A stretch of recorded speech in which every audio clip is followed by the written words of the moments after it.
Welcome to winning மகா சமையல். இன்னைக்கு நம்ம சேனல்ல விநாயகர் சதுர்த்தி ஸ்பெஷல் கொழுக்கட்டை பாயசம் செய்முறையை தாங்க பார்க்க போறோம். அதுக்கு முன்னாடி நம்ம சேனலை சப்ஸ்கிரைப் பண்ணாதவங்க சப்ஸ்கிரைப் பண்ணுங்க, பக்கத்துல இருக்கிற பெல் ஐக்கானை கிளிக் பண்ணுங்க. அப்பதாங்க நாங்க போடுற வீடியோஸ் எல்லாம் உங்களுக்கு நோட்டிபிகேஷனா வந்து சேரும். வாங்க வீடியோக்குள்ள போலாம். செய்முறைக்கு தேவையான பொருட்கள்: 1 கப்பு அரிசி மாவு, 1 கப்பு வெல்லம், ட்ரை ஃப்ரூட்ஸ் கொஞ்சம், நெய் 3 டேபிள் ஸ்பூன், 1/2 டேபிள் ஸ்பூன் ஏலக்காய் தூள், ஒரு சின்ன துண்டு தேங்காவை குட்டி குட்டியா கட் பண்ணி வச்சிருக்கேன். இப்போ கடாய் சூடாயிடுச்சு. இதுல 1/2 கப்பு தண்ணி சேர்த்துக்கலாம்.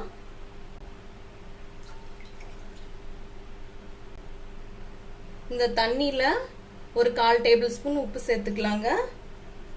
ஒரு 1/2 டேபிள் ஸ்பூன் நெய் சேர்த்துக்கலாம். இப்போ தண்ணி கொதிக்க ஆரம்பிக்குதுங்க. இதுல நம்ம ஒரு 2 டேபிள் ஸ்பூன் வெல்லம் சேர்த்துக்கலாம்.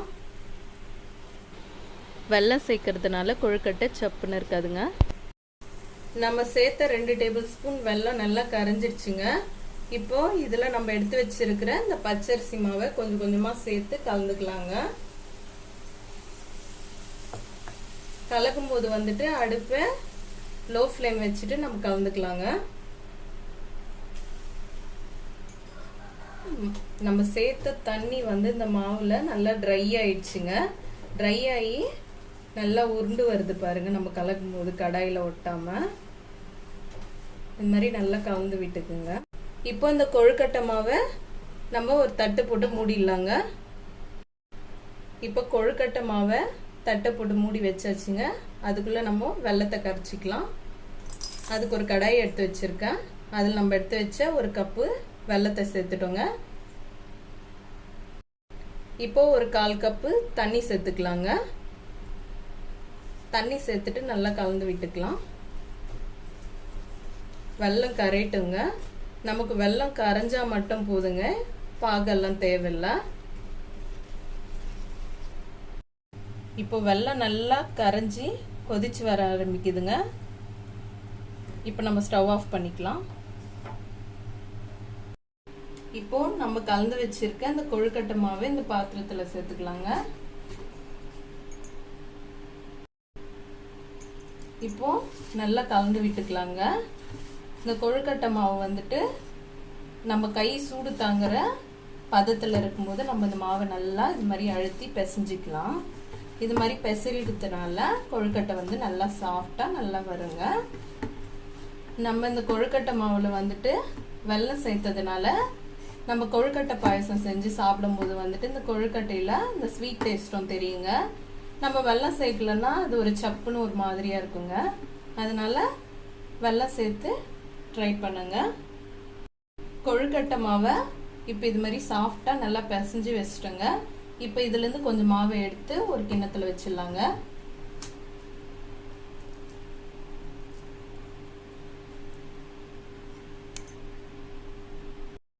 இந்த மாவு வந்துட்டு கையில ஒட்டாம இருக்கிறதுக்கு லைட்டா கையில நெய் பூசி வச்சிருக்கேங்க.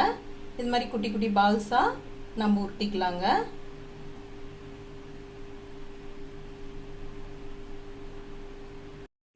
கொழுக்கட்டை மாவை இந்த மாதிரி ரவுண்ட் ரவுண்டா பண்ணி வச்சிருக்கேங்க. இந்த மாதிரி நீட் நீட்டாவும் மெலிசா பண்ணி வச்சிருக்கேங்க. இதை எடுத்து பக்கத்துல வச்சுக்கலாங்க. நம்ம எடுத்து வச்ச இந்த கொழுக்கட்டை மாவை நம்ம கொஞ்சமா தண்ணி ஊத்தி கரைச்சிக்கலாங்க. ஒரு 1/4 டம்ளர் தண்ணி சேர்த்துக்கிறேங்க. கரைச்சிட்டதுக்கு அடுத்து நமக்கு தேவையான கன்சிஸ்டன்சி பார்த்து நம்ம தண்ணி சேர்த்துக்கலாம். கட்டி இல்லாம நல்லா கலந்து விட்டுக்கலாம் அந்த மாவை. இப்போ நம்ம எடுத்து வச்ச அந்த மாவை இது மாதிரி கன்சிஸ்டன்சில கரைச்சி வச்சிருக்கேங்க. இப்போ இந்த கடாயில 4 கப்பு தண்ணி சேர்த்துக்கலாங்க. இப்போ தண்ணி சேர்த்தாச்சுங்க. தண்ணி நல்லா கொதிக்கிட்டோம். இப்போ தண்ணி நல்லா கொதிக்க ஆரம்பிக்குதுங்க. இந்த ஸ்டேஜ்ல நம்ம உருட்டி வச்சிருக்க இந்த கொழுக்கட்டையெல்லாம் இந்த தண்ணிக்குள்ள சேர்த்துக்கலாம். இப்போ கொழுக்கட்டையெல்லாம் தண்ணியில் சேர்த்தாச்சுங்க, கொதிக்கிற தண்ணியில். தண்ணி வந்துட்டு கொதிக்காம நம்ம சேர்த்தோம்னா கொழுக்கட்டை வந்து நல்லா தண்ணியில் ஊறி பிரிஞ்சு வந்துருங்க. இது மாதிரி கொதிக்கிற தண்ணியில் போடும்போது கொழுக்கட்டை வந்துட்டு ஸ்டிஃபாக இருக்குங்க, கரையாது. இது ஒரு 10 நிமிஷம் இதே மாதிரி வேகட்டுங்க. அதுக்கடுத்து நம்ம லைட்டாக கலந்து விட்டுக்கலாம். 10 நிமிஷத்துக்கு இது மாதிரி மூடி எடுக்காம மூடி போட்டு நம்ம வேக வச்சுக்கலாங்க. இப்போ பாருங்க, 10 நிமிஷம் கழிச்சு கொழுக்கட்டை நல்லா வெந்து வந்திருக்கு. எல்லா கொழுக்கட்டையும் மேலே தண்ணி மேலே மிதங்க ஆரம்பிக்குது பாருங்க. இப்போ லைட்டாக நம்ம கலந்து விட்டுக்கலாம். கொழுக்கட்டை வேகிறதுக்கு 10லேருந்து 15 நிமிஷம் டைம் எடுத்துக்கோங்க.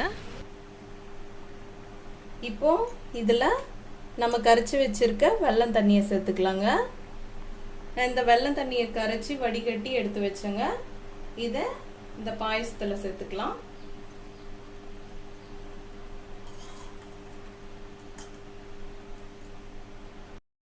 வெல்லம் தண்ணி சேர்த்ததுக்கு அடுத்து நம்ம லைட்டாக கலந்து விட்டுக்கலாங்க.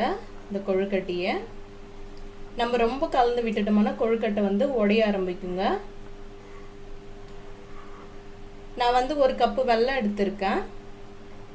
நீங்கள் இனிப்பு அதிகமாக வேணும்னா உங்களுக்கு நீங்கள் 1/2 கப்பு எக்ஸ்ட்ரா வெல்லம் எடுத்துக்கோங்க. இது இப்படியே வேகட்டுங்க ஒரு 5 நிமிஷத்துக்கு. வெல்லம் சேர்த்ததுக்கு அடுத்து கொழுக்கட்டை பாயசம் வந்து ஒரு 5 நிமிஷம் கொதிச்சிருக்குங்க. இப்போ இதில் ஏலக்காய் தூள் சேர்த்துக்கலாங்க. ஏலக்காய் தூள் சேர்த்துட்டு லைட்டாக கலந்து விட்டுக்கலாங்க. வெல்லம் சேர்த்து 5 நிமிஷம் ஆயிடுச்சுங்க. இப்போ நல்லா வெல்லம் வந்து இந்த கொழுக்கட்டை பாயசத்தில் நல்லா மிக்ஸ் ஆகிருக்குங்க. இப்போ நம்ம கரைச்சி வச்சிருக்க இந்த கொழுக்கட்டை மாவை சேர்த்துக்கலாம். இந்த ஸ்டேஜில் வந்து ஸ்டவ்வை லோ ஃப்ளேமில் வச்சுட்டு இந்த கொழுக்கட்டை மாவை சேர்த்துக்கலாங்க. சேர்த்து லைட்டாக கலந்து விட்டுக்கலாங்க. நம்ம ஹை ஹீட் வச்சு இது பண்ணும்போது நம்ம இந்த கொழுக்கட்டை மாவு சேர்க்கும் போது வந்துட்டு கொழுக்கட்டை மாவு உண்டை கட்ட ஆரம்பிக்குங்க. அதனால லோ ஃப்ளேம்லேயே வச்சு நம்ம கலந்து விட்டுக்கலாம். சேர்த்துட்டு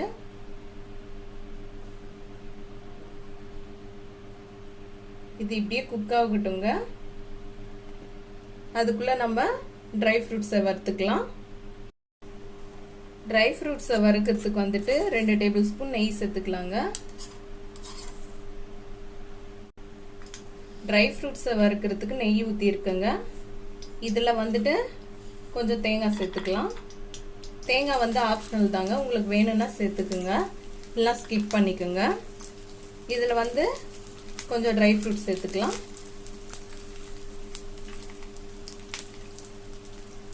சேர்த்துட்டு வறுத்துக்கலாங்க. இப்போ ட்ரை ஃப்ரூட்ஸ் வந்து கோல்டன் ப்ரௌன் கலர் மாதிரி வந்திருக்குங்க. இதில் நம்ம காஞ்ச திராட்சை சேர்த்துக்கலாங்க. காஞ்ச திராட்சை வறுபட்டு நல்லா உப்பி வரட்டுங்க. இப்போ பாயசமும் வந்து பாருங்க இது மாதிரி திக்கான கன்சிஸ்டன்சியில் வந்திருக்கு. இப்போ நம்ம ஸ்டவ் ஆஃப் பண்ணிடலாங்க. ஸ்டவ் ஆஃப் பண்ணிட்டு நம்ம வறுத்து வச்சிருக்கிற ட்ரை ஃப்ரூட்ஸை வந்துட்டு இந்த பாயசத்தில் சேர்த்துக்கலாம்.